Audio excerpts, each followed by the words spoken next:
What happens when success becomes your biggest problem?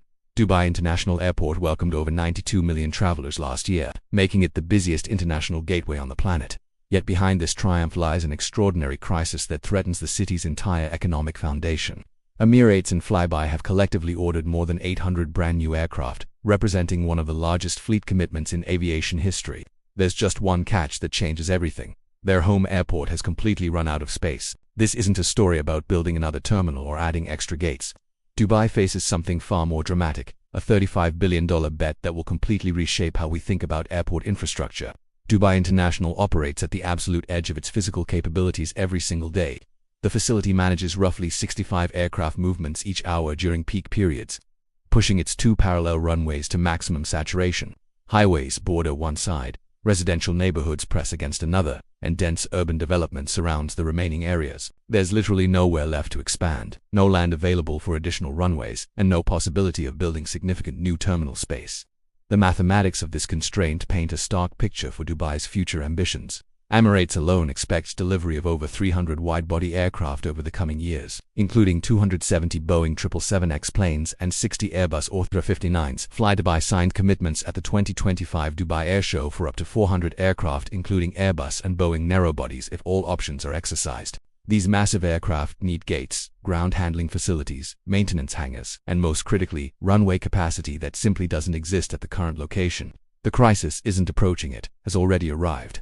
Understanding this dilemma requires looking back at how Dubai International transformed from a desert airstrip into a global powerhouse. In 1960, the airport opened with a single sand runway serving propeller-driven aircraft on regional routes. Emirates Airlines pioneered a brilliant strategy through the 2000s, positioning Dubai as the perfect midpoint, connecting Europe with Asia, east with west. The airline flew wide-bodied jets to virtually every major metropolitan area worldwide, turning the city into an essential transfer hub. This approach delivered spectacular results that exceeded even optimistic projections. Passenger traffic grew from 33 million in 2007 to 89 million by 2018. Last year's record-breaking 92 million passengers included roughly 44% transfer travelers connecting through Dubai's terminals. Aviation now supports over 630,000 jobs and contributes more than $37 billion annually to Dubai's economy. Success, however, created the very problem now threatening to constrain the city's entire development model. Dubai's leadership actually anticipated this capacity crisis 15 years ago and attempted to solve it. Al Maktoum International Airport, also known as Dubai World Central, opened in 2010 with an unprecedented vision.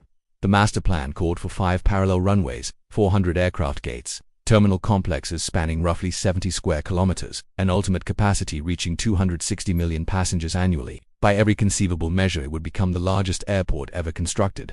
Then reality intervened with brutal force that nobody could have predicted. Oil prices collapsed, triggering economic uncertainty across the Gulf region.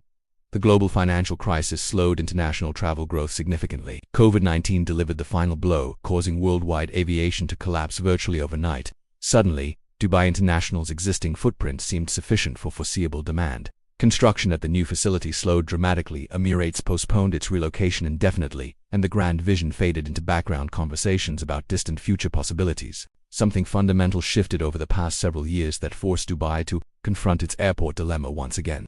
Tourism rebounded past pre-pandemic levels with remarkable speed and strength. The city's population surged, hotel occupancy hit record peaks, and visitor numbers climbed month after month. Dubai International served 70 million passengers in just the first 9 months of 2025, representing steady year-over-year growth. Rolling 12-month figures reached 90-3.8 million travelers, putting the airport on track to shatter its own records repeatedly. The true catalyst emerged from massive fleet orders announced at the 2025 Dubai Air Show that fundamentally altered capacity calculations. Emirates expanded its 777X commitment to 270 aircraft after ordering 65 additional units. Flydubai announced agreements for 150 Airbus A321neos with 100 options, plus 75 Boeing 737 MAX aircraft with 75 additional options. These aren't small regional jets designed for short hops between nearby cities. They're high-capacity aircraft requiring extensive ground infrastructure, gate assignments, and runway slots that Dubai International absolutely cannot provide. Not now and not ever. Let's examine exactly what Dubai International's physical limitations actually mean for the city's aviation future. The airport sits completely landlocked with buildings and development on all 4 sides, leaving zero space for meaningful expansion. You cannot construct additional terminals when highways occupy one border and residential neighborhoods press against others. The two runway configuration represents an absolute ceiling on operational capacity that no amount of optimization can overcome.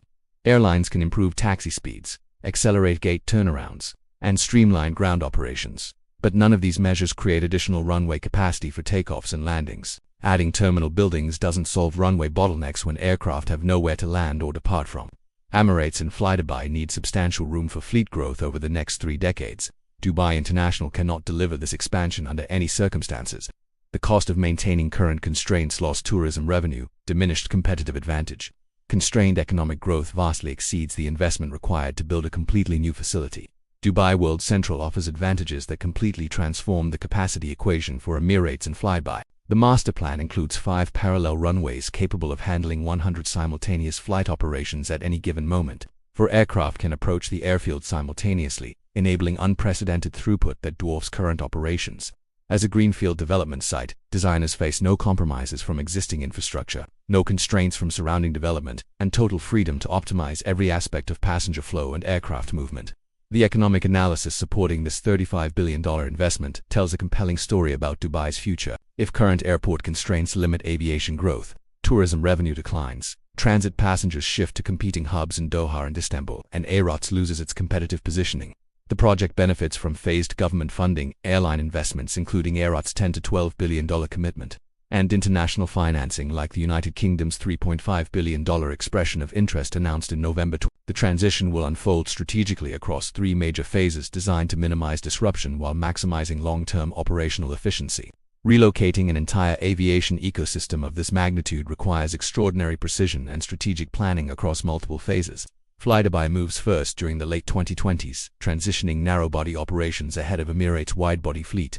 This initial shift begins rebalancing traffic away from Dubai International without disrupting the hub's core connectivity functions. A unified megahub at Dubai World Central proves strategically superior to operating split facilities, enabling seamless connections, unified ground operations, and elimination of duplicated infrastructure costs. Emirates executes the major migration around 2032 when Dubai International reaches maximum capacity of approximately 115 million passengers annually. The airline's current banked wave scheduling model, which clusters arrivals and departures into 4 daily connection banks, gets enhanced at the new facility with wider spacing between gates and automated systems for even tighter coordination. More than 50,000 staff across ground handling, maintenance, and catering services relocate through phased training programs. Global carrier partners gradually follow the traffic, attracted by long-term incentive programs and superior terminal facilities.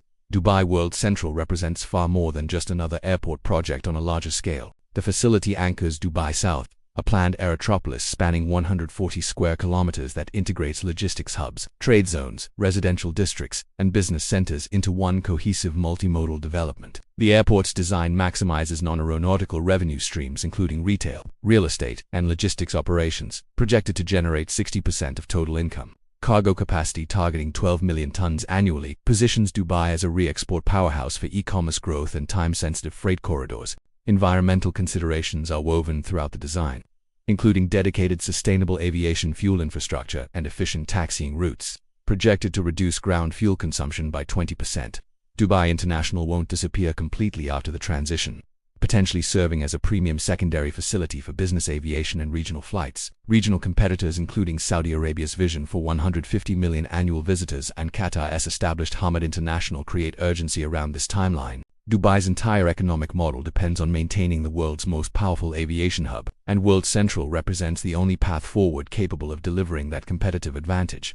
Dubai faced a choice that every successful global hub eventually confronts: accept constraints and gradual decline, or pursue audacious transformation that secures long-term leadership. Unlike New York, London, or Paris, which evolved multiple airports organically over decades, Dubai chose deliberate ambition over incremental compromise. The result will be a megahub with first-phase capacity exceeding 150 million passengers by 2030, scaling ultimately to 260 million, supported by an entire city built around aviation connectivity. This $35 billion gamble demonstrates how infrastructure vision can reshape competitive positioning for generations to come. What's your take on projects of this extraordinary scale? Do you think Dubai's bet on World Central will pay off? Or are there risks we haven't fully explored? Share your thoughts in the comments below. We love hearing different perspectives from our community around the world.